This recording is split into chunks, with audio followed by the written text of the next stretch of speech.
or comments in the Q&A box below. Today, we are very much honored to have with us Dr. Zhang Jihyang, who is a senior research fellow and director of the Middle East and North Africa Center at the Asan Institute for Policy Studies, based in Seoul, Korea. She had obtained a bachelor's degree as well as a master's degree from Hancock University of Foreign Studies, as well as a PhD in political science from the University of Texas at Austin. She has taught comparative politics, Middle East politics, and political economy of development at the Seoul National University and Hancock University of Foreign Studies, among other places. Her research primarily focuses on the relationship between democracy, capitalism, and globalization in the Middle East, North Africa, and the Muslim world, using historical and rational choice institutionalism. She has had a wide-ranging and sizable set of publications that have appeared in prestigious journals, including the Journal of International Area Studies, the International Encyclopedia of the Social Sciences, among many others. Dr. Zhang, we are very much honored to have you with us here today. The floor is yours. Thank you so much, Dr. Mohammed. It's such a great honor to be a speaker today. And again, most of all, I'd like to express my deep, deep gratitude toward King Faisal Center, especially Asian Studies program. And I'm so happy to talk today about South Korea's Middle East policy in the era of reform driven by the Gulf countries, especially Saudi Arabia and United Arab Emirates. So let me, maybe I'd like to mention this too. I'm so happy to mention that both institutes in Riyadh and Korea have developed a really good friendship. Back in year 2015, we invited His Royal Highness Prince of Turkey over the Asan plenum as opening remark speaker. And it was such a good speech, and we were really touched. It's already 7 years ago, so we should do that again, I think, after this COVID. So let me share my presentation file as Ms. Could want me to do this right after.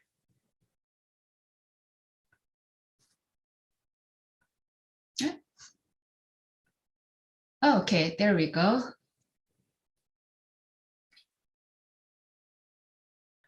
I don't think the screen has shared properly. Oh, really? Okay, let me try again.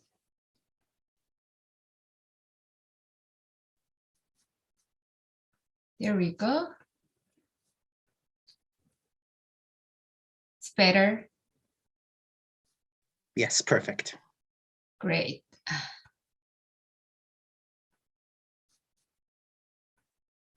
All right. Let me just start my talk today, which is going to be 35 to 40 minutes. And again, the title is about South Korea's Middle East policy in the reform era of Gulf monarchies. So the talk will have 3 different parts. The first one is about South Korea's Middle East policy and the Korea model. And secondly, the currently ongoing bold reforms in the Gulf, especially in Saudi and Emirates. And finally, we need to talk about, the future. So Korea-Gulf cooperation in an era of uncertainty, both in Northeast Asia and in the Middle East as well. But I'll try to highlight the first part, even though I'm more interested in the second part, but I will talk about more, Korea model and for stabilization and development and etc. Okay. So South Korea's foreign policy has focused on Korean Peninsula. We are facing with the neighbor in the north and Northeast Asian concerns much.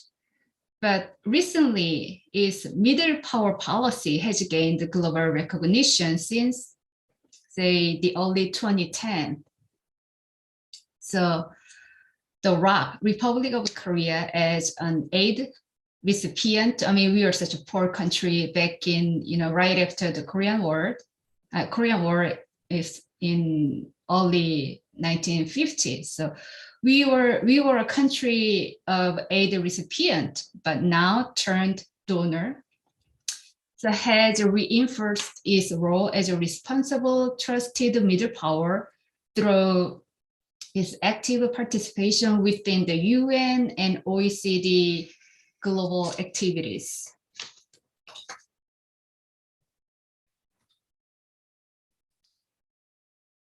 So in detail, South Korea has substantially invested in humanitarian, peacekeeping, and counterterrorism missions since, again, the early 2010s, especially in MENA. In specific, since 2015, South Korean government have allocated about $100 million for humanitarian assistance to help Iraq, Syria, Palestine, and Yemen.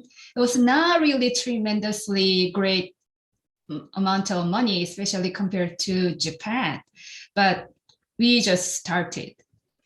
And also South Korean government supported refugee camps in Turkey, Lebanon, and Jordan. In addition, South Korea granted humanitarian status to about 1,200 Syrian refugees here in Korea and 460 Yemeni refugees to take up residence in South Korea, which was such a major step given, the domestic integration concerns, which is often, the social issues inside Korea. And last summer, about 400 Afghan special contributors who were like working with the Korean diplomats and Korean aid workers in Afghanistan arrived in Korea and got the special, refugee status inside Korea. So Republic of Korea became the 10th largest contributor to UN peacekeeping operation for especially year 2020 to 2021. And as of December 2020, a total number of 94,445 South Korean personnel had served in 12 different peacekeeping operations around the world, mainly in the Middle East. For instance, Dongmyeong unit in Lebanon since the year 2007, and Cheonghae Naval Unit in the Gulf of Aden since 2009, and Hanbit unit in South Sudan since 2013, and also, this is a more like popular one, Jaitun division in Arbit back in 24 to 28. And then ARC unit in the United Arab Emirates since 2010. It is really valuable to recall that South Korea has carried out defense and military cooperation in training in non-combat field as well, which is ARC unit in UAE. Again, in 2010, at the request of UAE, the South Korea government decided to dispatch 150 soldiers to the first division of ARC, meaning the brothers, with the consent and backing of our National Assembly. So given that Republic of Korea has participated in anti-ISIS global coalition since 2014, the violent extremist terrorist organization Daesh listed South Korea among 62 countries, which is labeled as a Crusader coalition in 2015. So it was a little shocking for the Korean public that the South Korea is one of the target list by the ISIS. So it was a really there's a huge media coverage back then, back in 2015. So let me talk about a little bit the Korean model. The Korean model is one that enhances state capacity, facilitate free markets, and importantly, avoids undermining the values of traditional societies. You know, when I was in like junior high, we talked about the Asiatic value a lot. I mean, Korea, Taiwan, and Singapore argue that we can develop our country, our economy on our own model without losing our social values. So like the Asiatic value was such a latest fashion back in the early 1980s. So South Korea stood as an ideal type of, again, free market-based development that also preserves traditional values and secures a stable political transitions for the Gulf countries with, traditional societies who see neither westernization nor state-controlled economy, I mean socialism, as an attractive alternative. So ideologically, both Islam and liberalism share the common opposition to socialism and state-controlled economy. And now many Gulf countries, again, KSA and UAE specific, cautiously pursue the targeted industrial policies for job creation and long-term growth, and of course, political stability. So in addition to the economic development component of a Korean model, I wanted to also here to focus the component of defensive, not expansionist military components inside the Korean model. So while Saudi Arabia was a fellow G20 state, certainly wished to protect itself from, acquiring defense capabilities. And Saudi is not interested in transforming itself into a regional, military power that can threaten the regional neighbors. So even though many people mention that the Korean model is all about economy and development and without losing social transitions and securing, the stable political transition. But I also wanted to focus on that, the very peaceful, defensive military mechanism inside the Korean model. So let me move on to the second part. It's about border reforms in the Gulf. And I know that, this information is quite too much familiar with people in the Middle East, especially in Saudi, but I'm always so excited and so happy to introduce such information. Ongoing, really, big, unprecedented changes inside Saudi in Korea. Many people really, they happily, wanted to learn these surprising changes inside, Saudi and UAE. So I do that all the time here in Korea.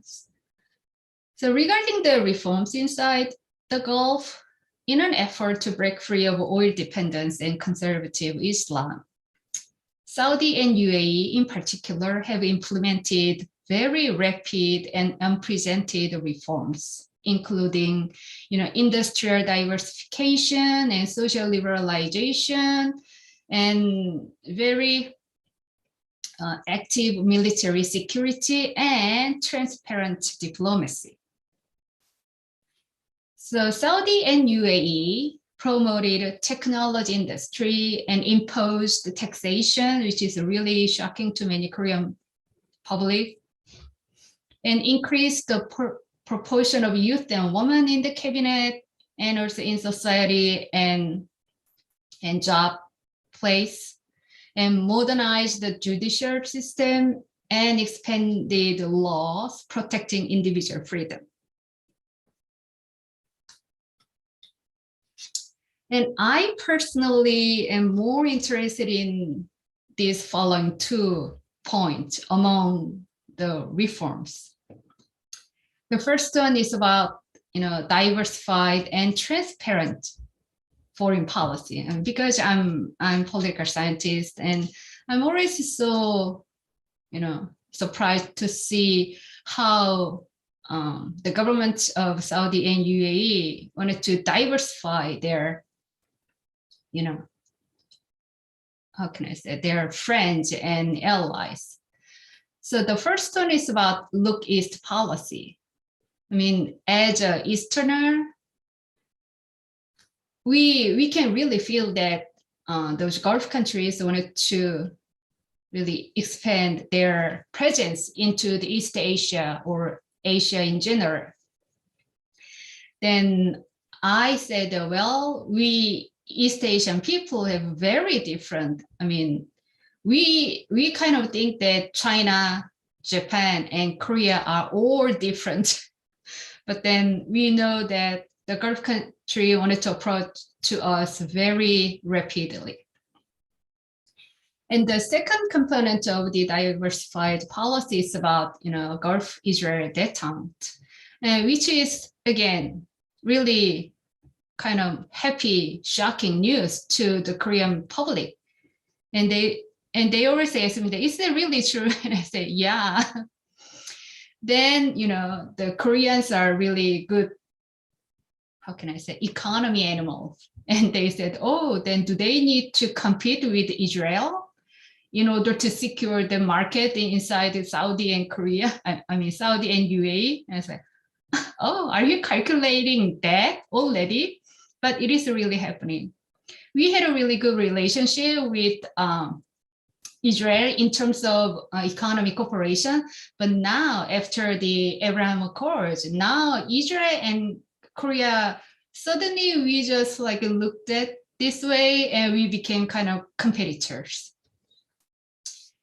Anyways, this one is really, rapid changes for the Easterners.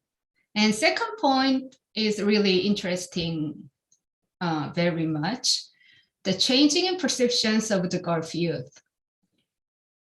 Before my presentation, I had a little chat with Ms. Khulud, who had me, set up this online thing. And wow, she knows about everything, BTS and Blackpink and all those singers and groups in Korea, which I do not know much compared to Ms. Khulud's knowledge. So the Gulf youth is changed, just like the Korean youth changed a lot too. So the changes of the Gulf youth is including, post-traditional values and post-nationalism and post-sectarianism, which is very similar to the changes of the, Asian youth in general and Korean youth in particular. The Korean youth do not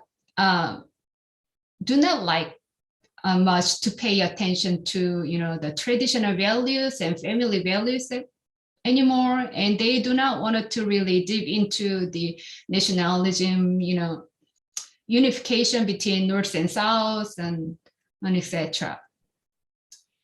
And according to many, public survey data, the Gulf youth has valued pragmatism and individualism and also freedom of expression. And there's so much interest in this kind of changes inside Korea as well.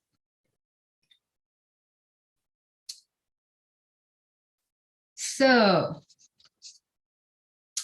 as the proportion of youth continues to rise inside the Gulf countries, and the influence of Islam become less determinate which is really similar to the changes inside in Korea as well. The value of religion, the importance of religion is diminishing inside Korea as well.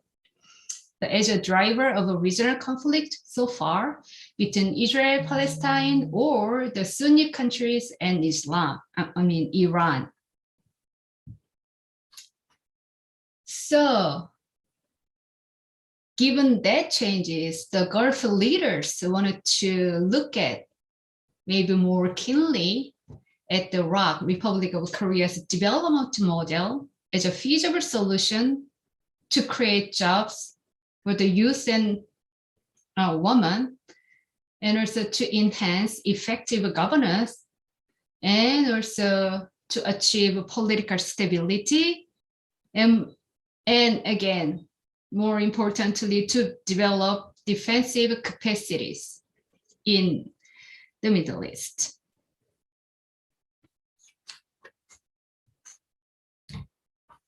Okay, I think I'm a little bit fast, but I think I'm in the right track. Okay, finally, the third part of the presentation, which is about Korea Gulf cooperation in the future, which will be an era of uncertainty, both in Northeast Asia and Korean Peninsula, and also in the Middle East.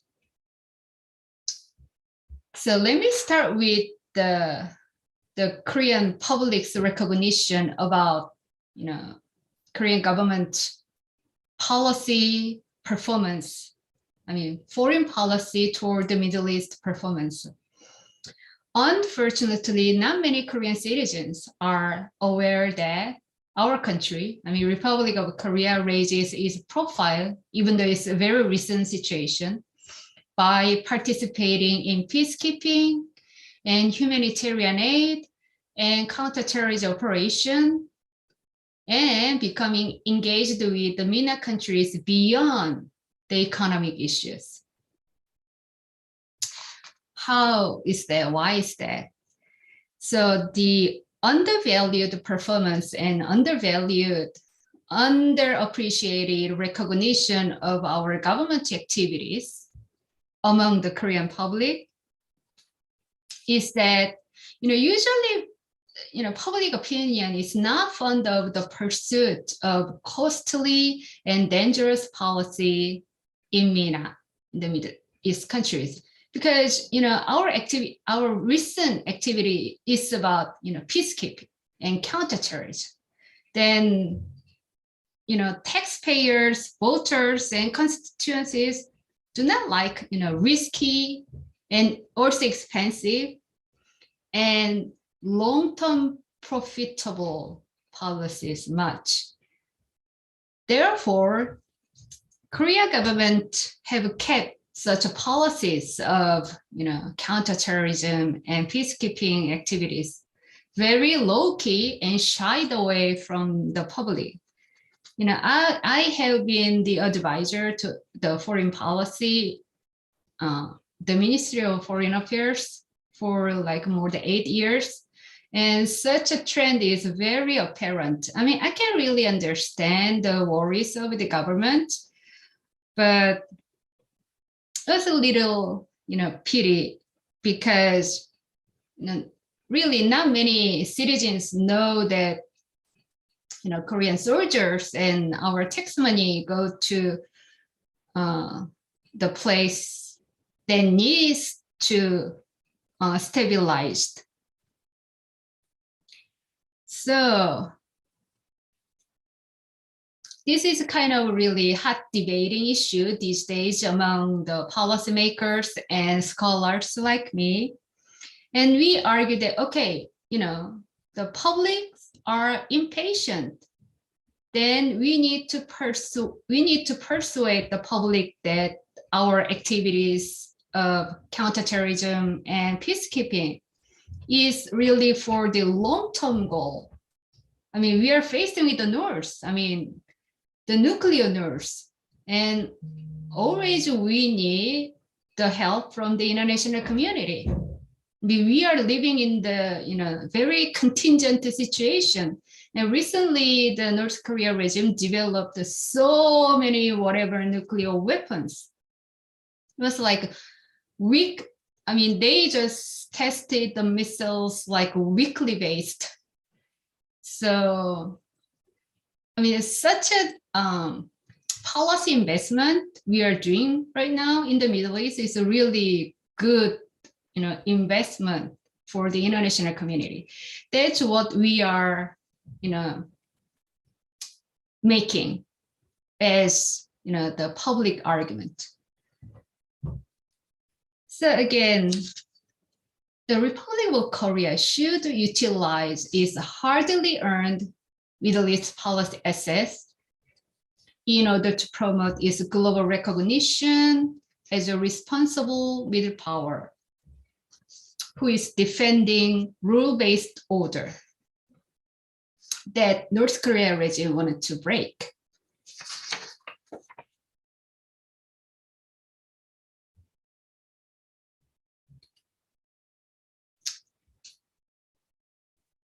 So before moving into the uncertainty in the Middle East, let me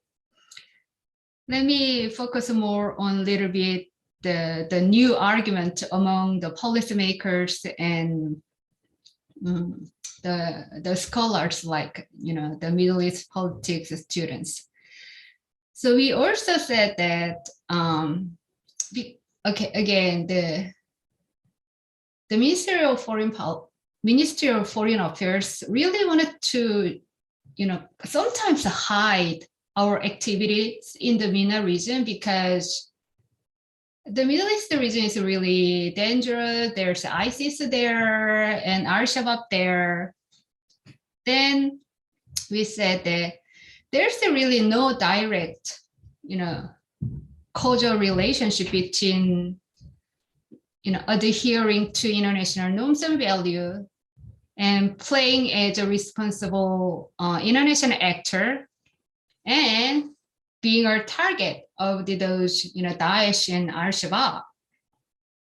And also there's no direct causal relationship between, passive diplomatic posture and protecting one's citizens.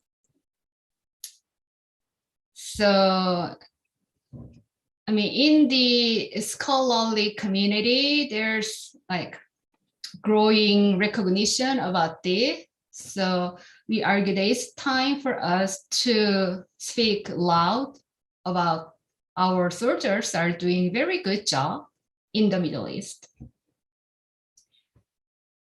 So it has been assumed that South Korea's policy toward the Middle East so far has focused on economic interest-driven issues, such as, those, familiar things, securing the energy supply and, manufacturing export destinations and construction contract, and these days, ongoing economic diversification project. Those economic issues are just like only for the public, consuming. But recently, the Republic of Korea has responded very proactively to the instability throughout the MENA region and promoted Korea's global reputation and implemented, multilateralism and humanitarianism, and defended rule-based liberal order. So again, such a policy investment that Korean government has made for over 10 years is quite essential for the very unstable Korean peninsula in the very long term. So those arguments, those propositions are that the scholars are making right now for the very impatient Korean public. And speaking of instability and uncertainty, there is also, symptoms in the Middle East as well, and in addition to the Korean Peninsula and Northeast Asia. So the first one is about, US doing less in the Middle East. And the Biden administration announced that it would reduce the US role in the Middle East and focus on the Indo-Pacific strategy to balance against China. South Korea is such a strong ally of the United States, just like Saudi and UAE. And all the diplomats and State Department people come to Korea and they said that we are focusing on, balancing China. They said that a lot, and they wanted us to join their recent changes. And at the same time, they said that, well, we are leaving from the Middle East, so maybe Korea, as ally of United States, want to do some more security jobs for us. And I was like, what? Okay. So they are really, publicizing their living from the Middle East. And secondly, about the Iranian expansionism. Iranian expansionism is not really only happening inside the Middle East. Whenever we hear Iranian nuclear issue, we just suddenly connect to our neighbor in the north. So Korea and the Gulf countries witnessed that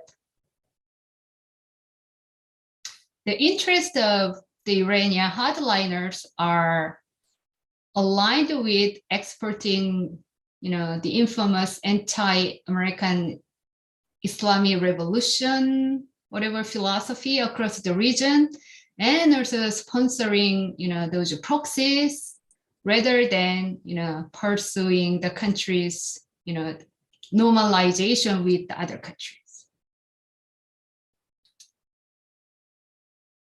So again, the countries in Northeast Asia, especially Korea and Japan, and the countries in the Middle East, especially Saudi and UAE and Bahrain, know that, and we are watching that the eroding liberal order in the Middle East has become apparent as the ties among Iran, Turkey, Russia, and China remain stronger.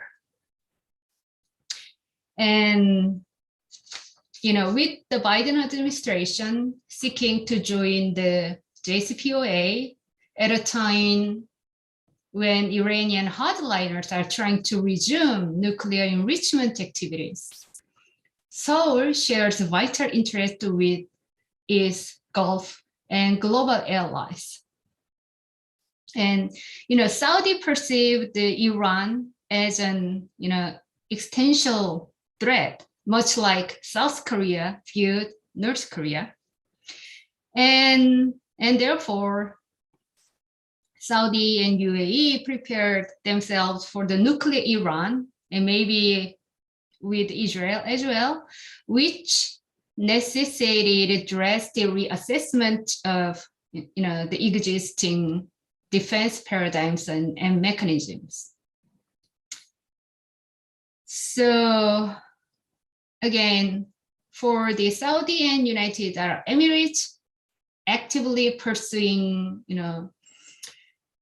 almost drastic reform policies right now in the face of changes in the United States and Iran, regional stability is quite essential for those reform policies to bear fruit.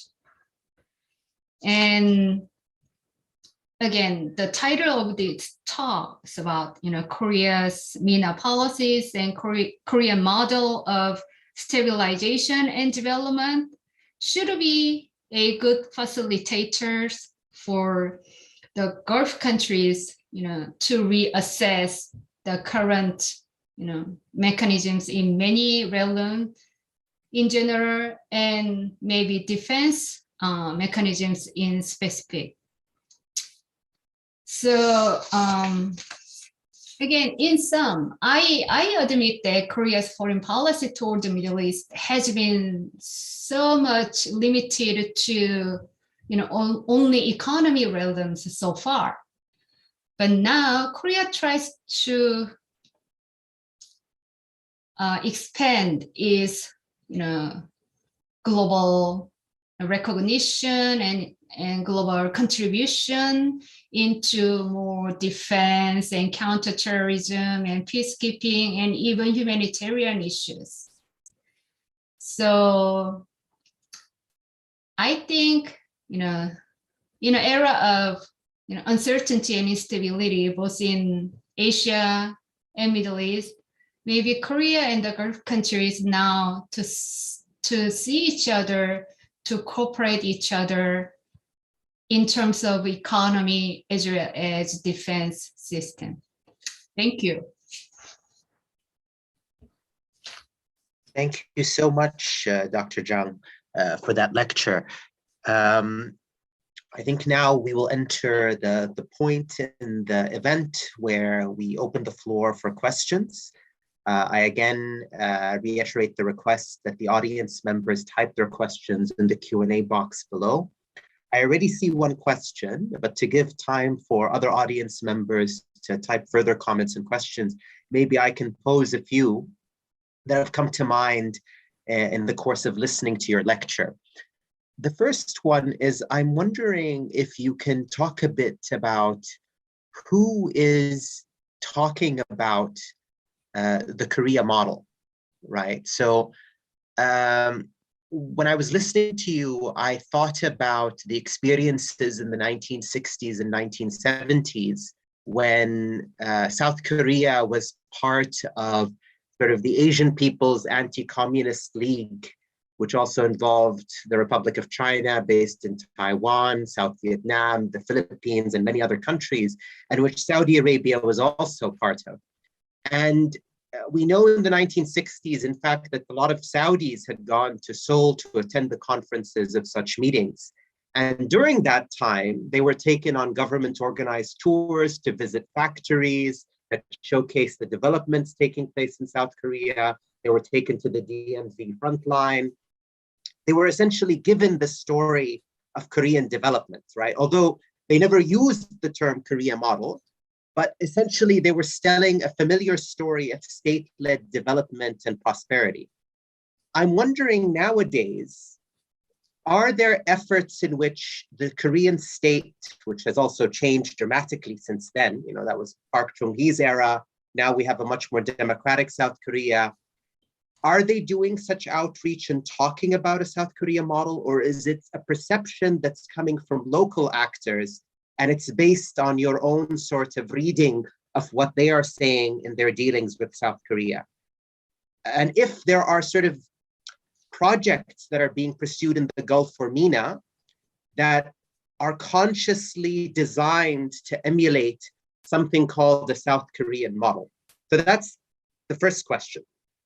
I don't know if I can pose the second one, or if you prefer to answer this one first. No, I can gather your second question as well.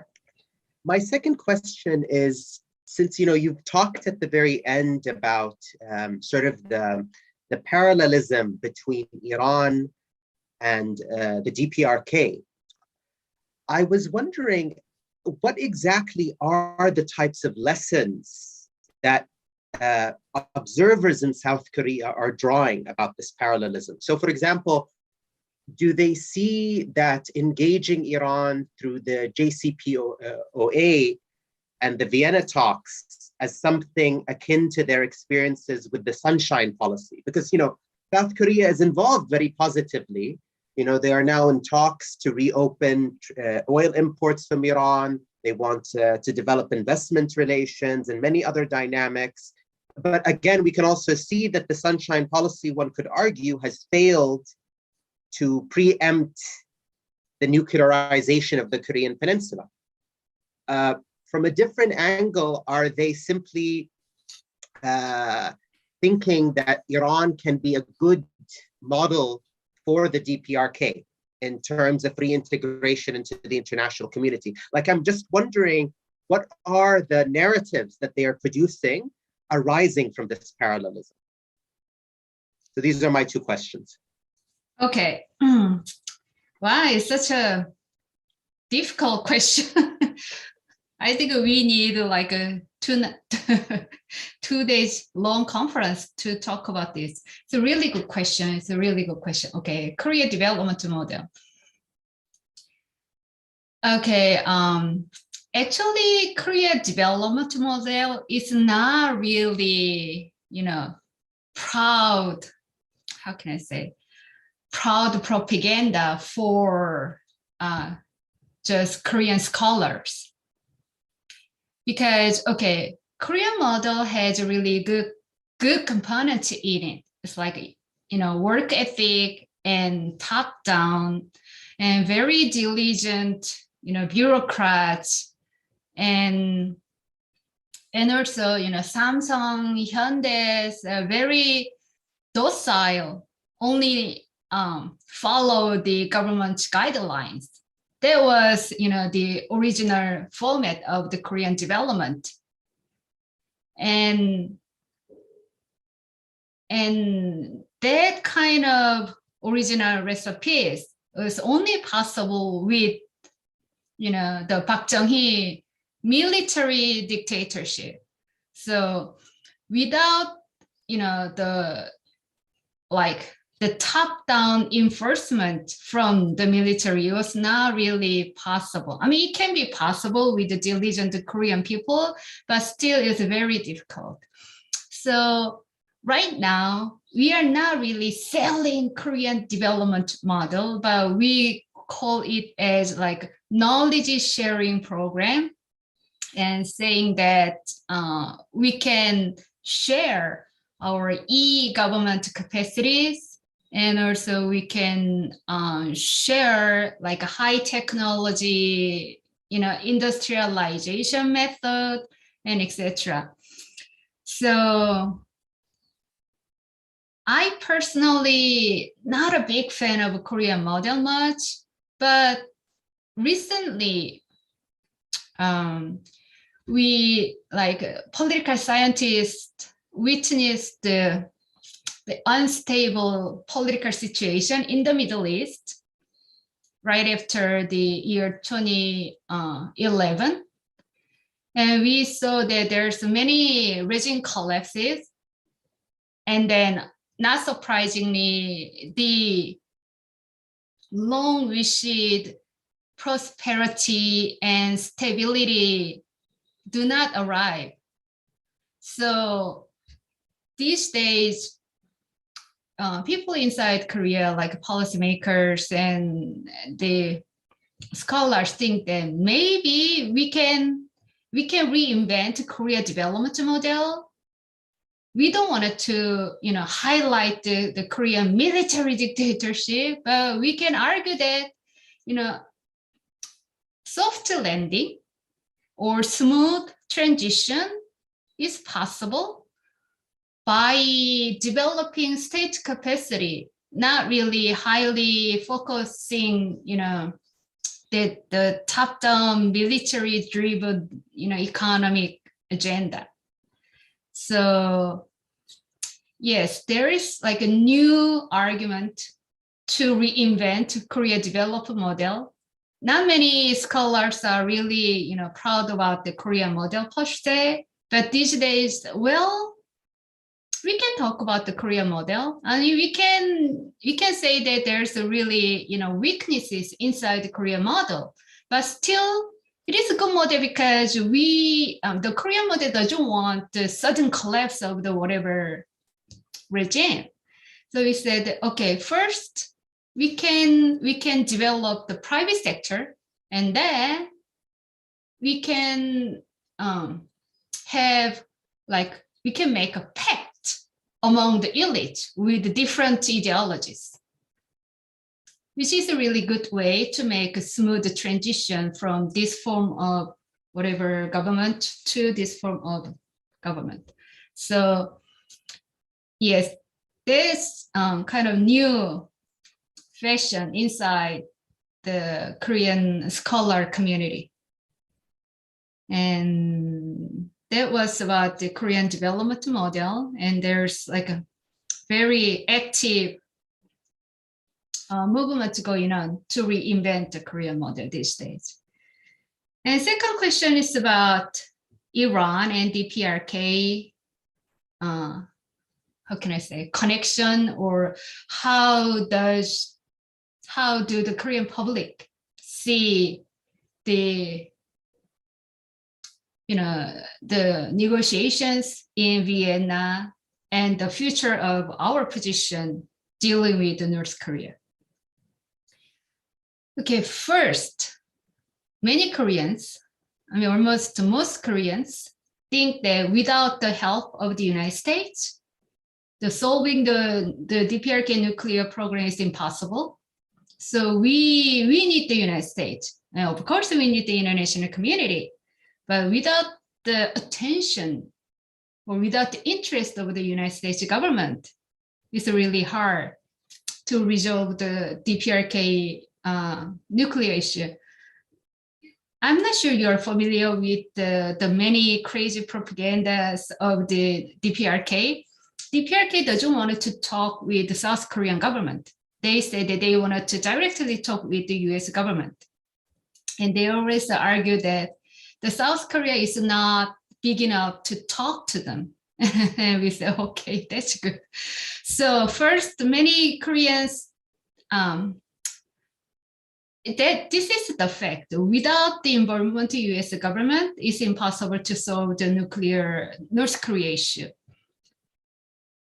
In order to do that, we bring the US attention to the Iranian nuclear issue to Korean Peninsula, but that never happens. There are so many regions.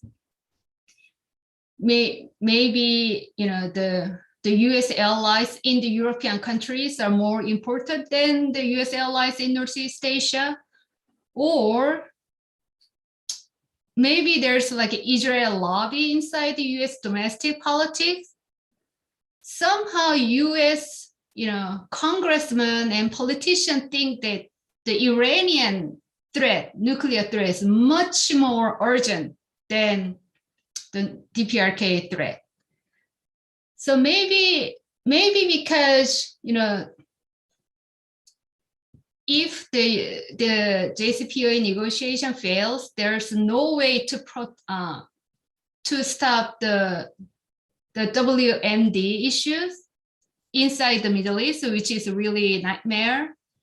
So in Korea, whenever the domestic audience, the Korean public, sees what's happening regarding the Iranian nuclear negotiation, we think that when and how we can get the attention of the US government and the international community in order to solve the DPRK. So it's kind of competing.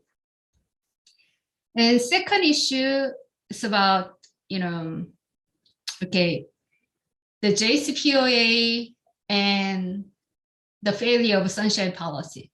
Not many Korean audiences, not many Korean publics think that Sunshine Policy is success. It is not successful policy because the DPRK still develop lots of nuclear missiles. They test missiles, and etc. So Sunshine Policy is a failure, and we know that a country who declared that they wanted to develop the nuclear armament, such a country doesn't have big intention to give up the nuclear development. So not many Koreans have a really, positive expectation regarding, JCPOA much.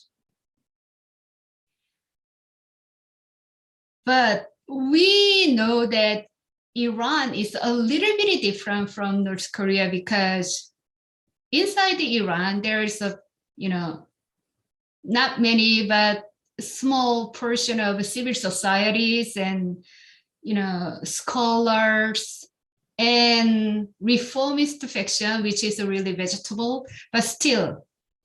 So we think that the Koreans should not give up those connections with the better people inside Iran. There's a reformist there, unlike Korea. So again, in sum, we Koreans do not have big hope about the aftermath of JCPOA, revival much, because we know that once you wanted to develop nuclear, armament, then it's really hard for them to give up, because we saw it from North Korea. But still, there is many Iranian, businessmen there who wanted to have, economic, relationship with Korea, which is really different from North Korea. So we don't want to cut those ties with the anti-IRGC people inside Iran. So that's it. Interesting. Thank you so much for answering these questions, which I admit we could maybe hold a workshop or a conference on, maybe jointly. We have a lot of questions. Maybe we can take the sets of questions from 2 audience members, and then after you answer them, we'll take another set. So the first question is from Dr. Joseph Kachichian. He says, many thanks for this presentation, Dr. Jang. My question has to do with Korean society's perceptions of conservative Arab Gulf monarchies. Why do you think that Koreans, certainly individuals who cherish traditions, know so little about Arab Gulf cultures? Is that due to the language barrier, or is it because many Korean journalists look at the region through Western eyes? In short, who are the actors that influence Koreans? This is the first question. The second set of questions come from Mohammed Ramezan. He asks, in what way does Korea view the GCC? Is it as one entity or independent states in terms of its, collective or bilateral engagement? And he adds to that the question of, would Korea be interested in pursuing, or are there intentions to pursue collective treaty-like arrangements at the level of South Korea on the one hand and the GCC on the other, in terms of cooperation on issues related to security, defense, and economy? So maybe you can answer these and then we'll take another set. Okay, regarding the Dr. Keshishian's question about, Koreans love tradition and the Arab Gulf people love tradition as well. But then why not many Koreans are aware of the, Arab Gulf civilizations? Yeah, there's a little bit of language barrier problem as well, but I think mostly is the, the journalism factor is bigger than language barrier. And when I say journalism factor, it can be really, it's really funny to say that I said that Korea still really, hold our tradition much, and our development was possible because we are holding our traditions. But at the same time, there are so many, really journalisms influenced by the Western eyes as well. But I say that when I say Korean journalism, it's very, it's very narrow perspective. the excuse for those narrow perspective is that, again, we are such a tiny little country surrounded by those four big great powers, so Russia, Japan, China, the United States. And at the same time, we are living with the crazy North Korea. So there's not much luxury for, Korean media to cover, the Middle East much. Because, think about it. I mean, those North Korea just tested nuclear missiles like several times per year. And then China wanted to some bully things toward our country, and Japan and Korea still fighting each other over the stupid history issues. And Russia does something once in a while, and the United States wanted to influence much over the country. So we are so busy to cover. And again, we are a tiny country. And maybe those except for those four countries, China, Russia, Japan, United States, we can think about our neighbors, South Asia, like Indonesia, Malaysia, and Vietnam, and Cambodia. And then maybe a little bit of European countries. So physically, literally, the Middle East is far away from Korea people in terms of security, in terms of geography is really far away. But me as a Middle Eastern expert and Middle Eastern students, our institute takes a public survey regarding the foreign policy. So I had a chance, it was really one time, but we run the survey regarding Korean recognition about the Middle East. The result was really, really surprising. Many people remember that the seed money for Korea development comes from the Saudi Arabia. I was really happy to see that. And the Korean people remember that. So one of the questionnaire is about which perception. It's like, what image, what perception do you have in your mind when you think about the Middle East? The first one is the rich countries. And I said, oh, our people need to study about geography. There are not many rich countries inside the Middle East. It's only Saudi and UAE, those Gulf countries. But somehow Korean people think that the Middle East is a very rich countries. And secondly, the civilizations. Maybe it's because of the, Paros and Egypt and etc. So some negative images about the Middle East is really tiny. It's like less than 10%. And they said that terrorism and ISIS and political instability. So again, Korea is a really brand new global player. We were such a really poor country, before 1980s. And then when we are becoming, normal state, then we are surrounded by those four great powers around us. And it's really brand new for us to think about the world and to think about the global community.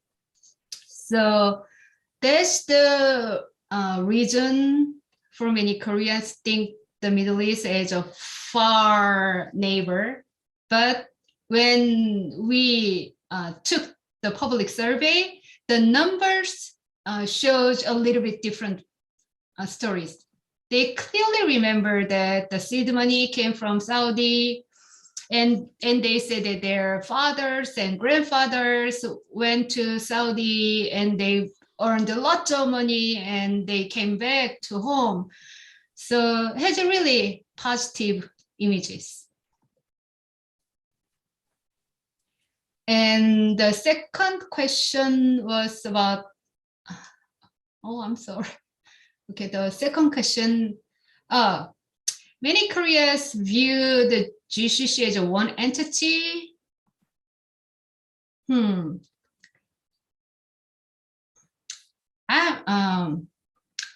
I'm not really sure about the Korean public, but the people who are interested in the Gulf and GCC think that if and when you make a business with the Gulf, then they might want to do with bilateral rather than GCC as a big entity. I heard that a lot from the business community. And they said that, they also said that there are so many rapid changes going on inside the GCC countries. And they said it's so fast to follow up. And they say that maybe those people in Samsung, Hyundai, whatever, the conglomerates say that they wanted to build a very solid bilateral relationship first, and then they wanted to do the GCC as a whole.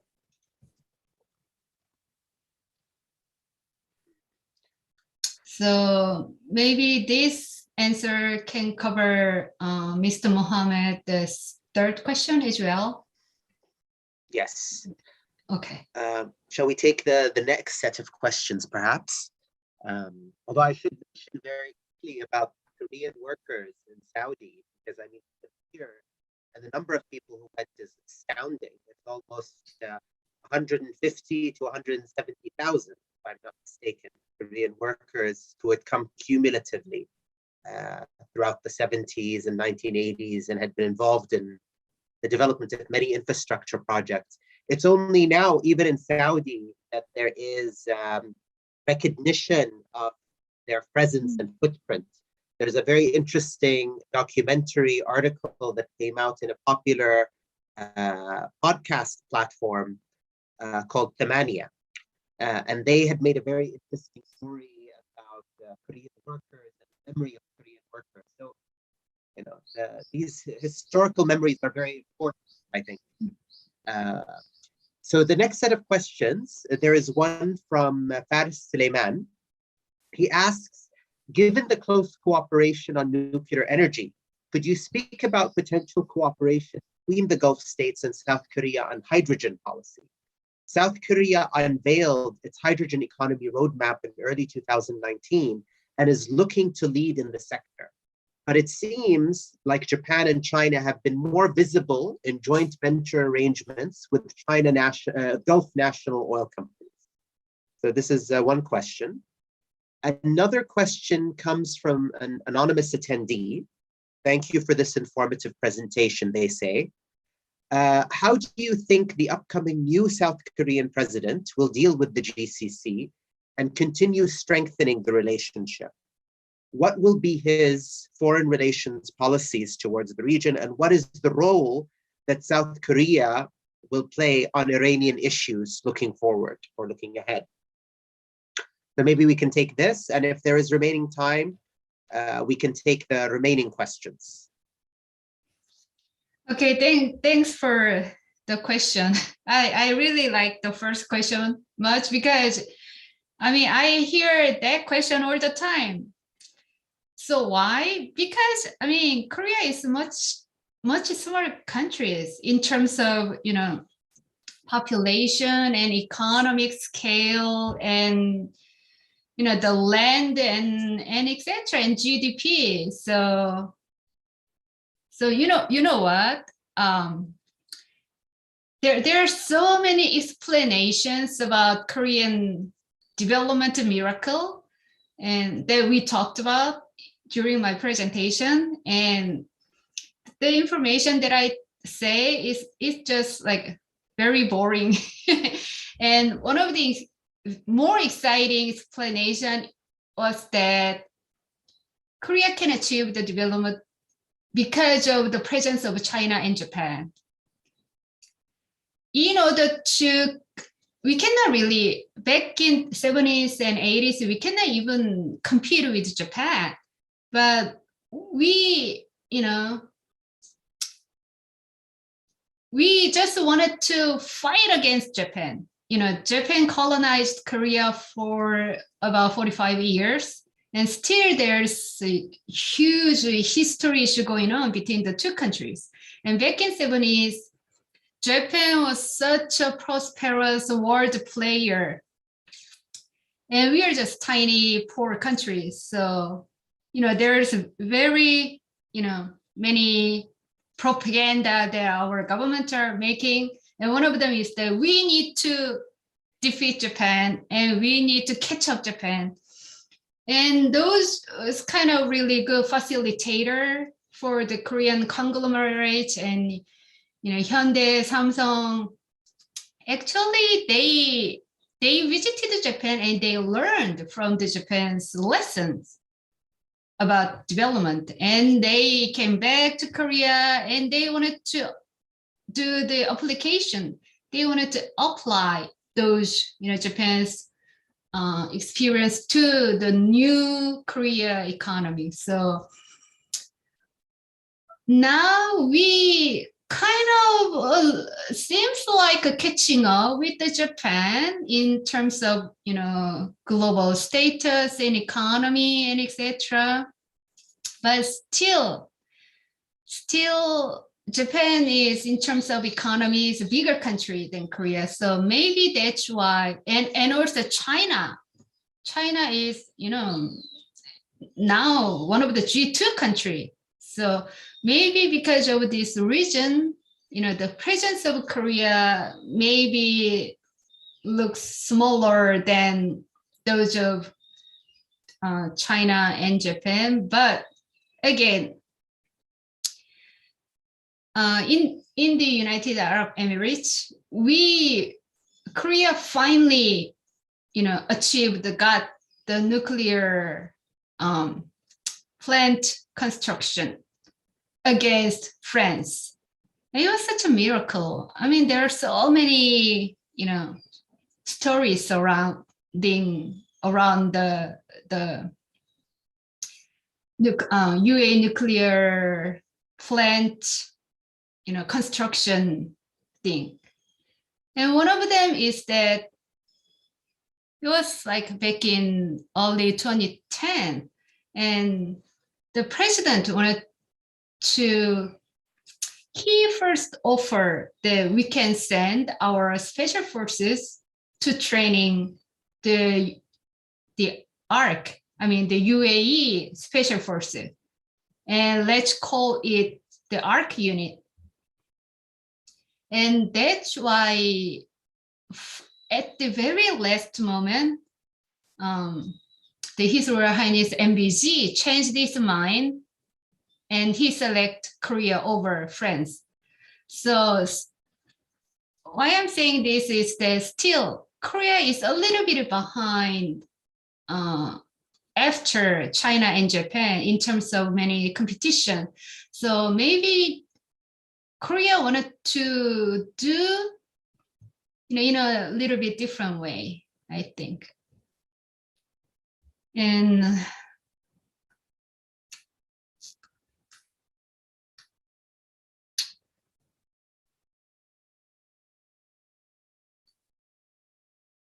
okay.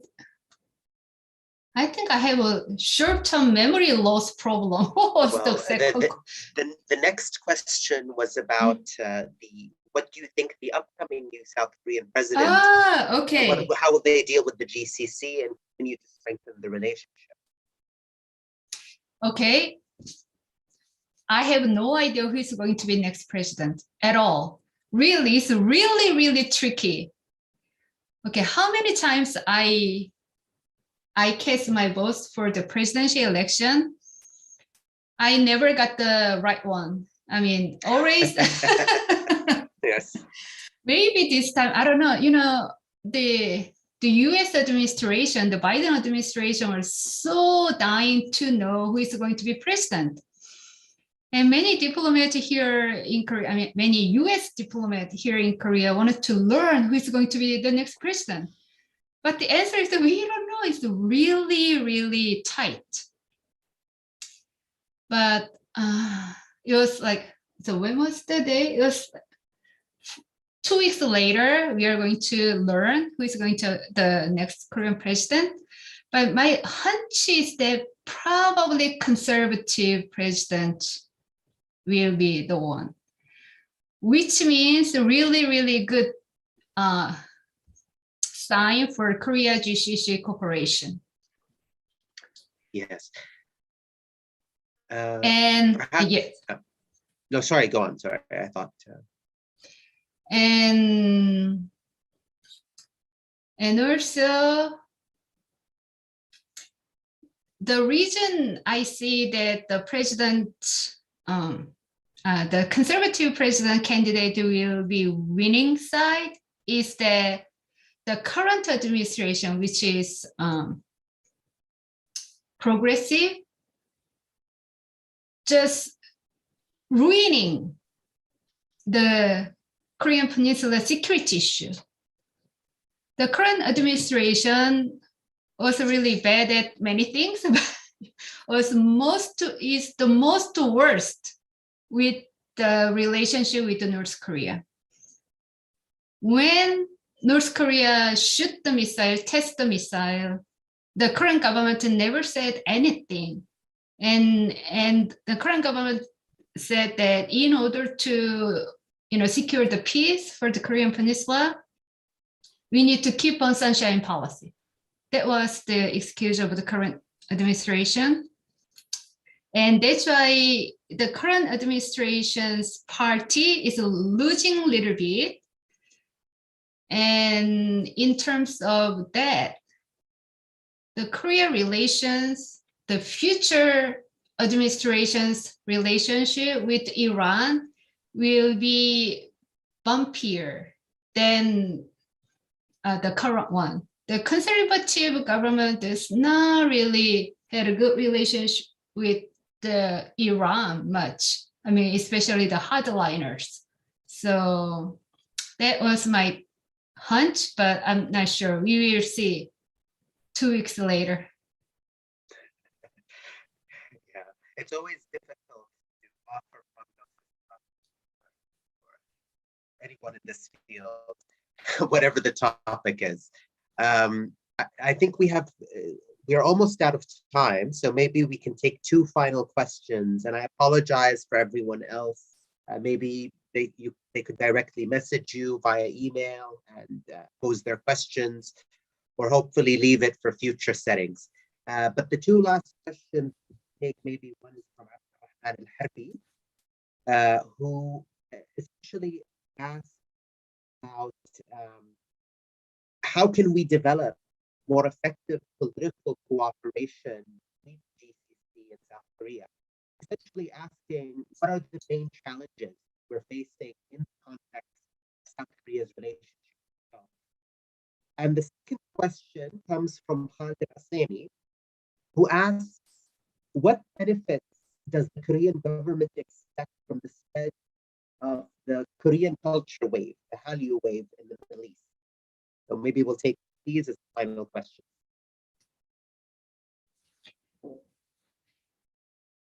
Okay, regarding the first question, we have little jokes about the Korea's foreign policy activities. It's about when the government just stay calm and stay silent, then all the good people in private sector will do better. So, the governments are changing. Sometimes conservative government, sometimes progressive government. And they're just, at the beginning, they're doing the political revenge issues. And they just, it's really shame to say that we put almost all the presidents in the jail. Do you know that the Koreans are so good at that? Anyways, So in order to broaden our cooperation activities into more social and political, I think the people in the private sectors and the scholar community need to lead the way. I mean, both for Korea and Saudi Arabia. I mean, especially for the Korean part, beyond the economic cooperation, the just ordinary people and scholars and businessmen can do better contribution in the future broader cooperation. The reason is that, again, there's a pros and cons of the democracy, and the most apparent weaknesses of democracy is that, just like me, we have no idea who's going to be president, and the new president's foreign policy will be very different from the previous one, and that happened all the time. So again, the solid and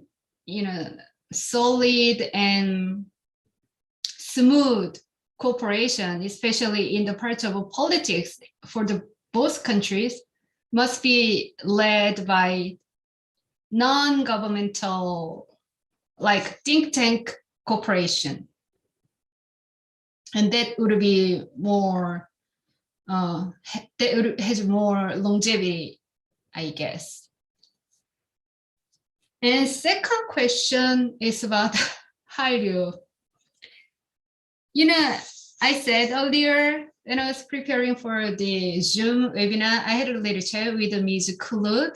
She knows much better than me regarding the members of BTS and those Korean Hallyu music and etc.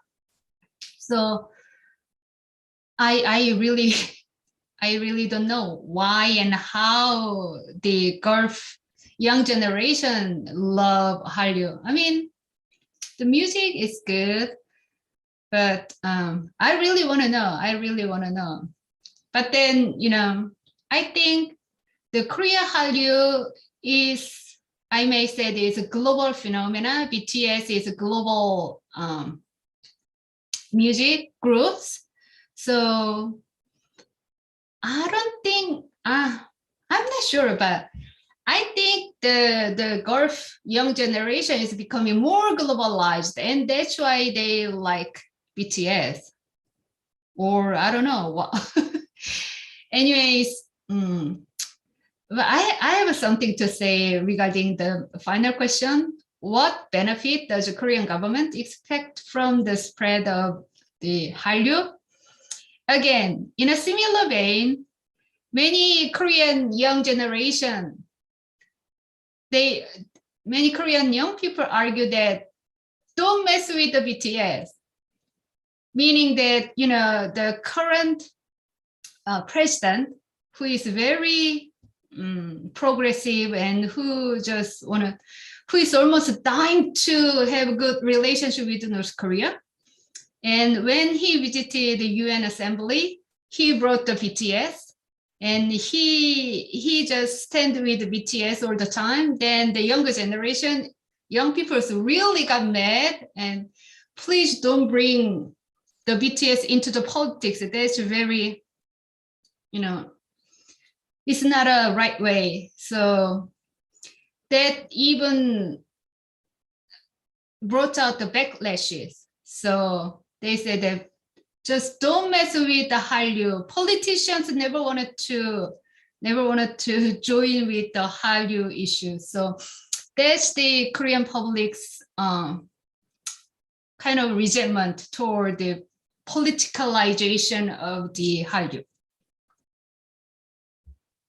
Yeah, thank you. And it's also just interesting to think of it narratively, because the Hallyu wave has also been met with very different reactions in other contexts like China, where the state has sometimes tried to stamp out the popularity of some of these groups. There has been issues with some of their political comments. So very fascinating about it. And it's oftentimes something that governments are only thinking about as the last actor, the group involved in this phenomenon.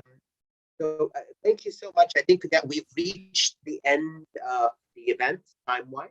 I wanted to express King Faisal Center's thanks and gratitude for you honoring us with this lecture and sharing your insights and thoughts with all of us. And we hope that this will be one more stepping stone towards strengthening relationships between our institution and Assam. And to the broader audience, I thank them again for attending this event, and I hope to see you in future events, which we hold monthly under the rubric of the Asian Studies program. So please visit our website and keep an eye on our social media accounts for future events as well as publications. And again, thank you, Dr. Zhang, for joining us today. Thank you so much for giving this great opportunity, really. Thank you so much, and I will see you and talk to you soon. Hopefully, inshallah. Inshallah, thank you. Yeah, thank you everyone for attending again.